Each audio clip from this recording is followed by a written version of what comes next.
Everyone, so in this video I am going to tell about the F&O transaction in tax rate. So जैसे कि news में आ रहा है कि basically जो अपकमिंग बजट है उसमें जो F&O की जो इनकम है उसका जो टैक्स रेट है वो बढ़ा दिया जाएगा.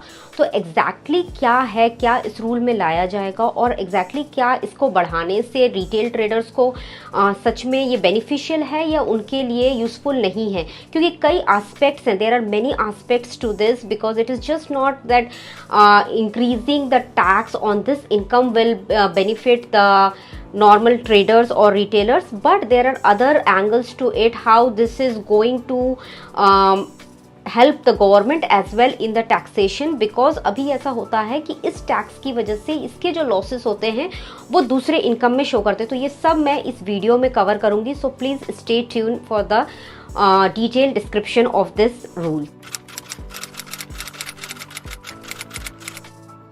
So do as a retailers we really need to worry about it or not? So first I'll tell you a little bit like what has been decided. So in this upcoming budget actually the government have decided that moving this F&O from the head of business income to speculative income or introducing a TDS, that is a tax deductible at source, in the upcoming budget.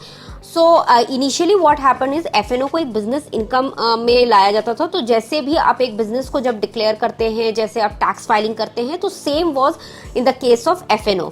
पर अगर इसको F&O को अगर business income से speculative income में ले आया जाएगा तो this will not automatically imply a straight 30% tax. So this we need to understand. Because initially or we can say currently also intraday equity trading already falls under speculative income and its income is taxed according to this tax brackets. So what will be the key difference of changing these heads in the speculative? So the key difference की अगर हम बात करें तो अगर इसको speculative income में लाया जाता है तो what will be? See, first initially how it used to happen कि जो speculative losses होते थे that cannot be offset against other business income. तो suppose for example समझिए कि अगर कोई business में किसी को loss होता था और basically business में suppose आपको profit, आपके पास कोई other business भी है apart from F&O trading and you are facing some losses in your F&O trading, so that losses you can actually offset in that other business. And overall क्या होता था, you don't have to pay the taxes. But what in the upcoming budget government is trying to do is that now you can offset these losses only in the F&O trading income only, not in other businesses.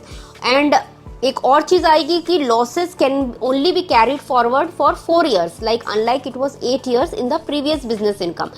तो इससे क्या होगा कि losses को आप सिर्फ 4 साल तक कैरी कर सकते हैं, not for like 8 years which was initially the case.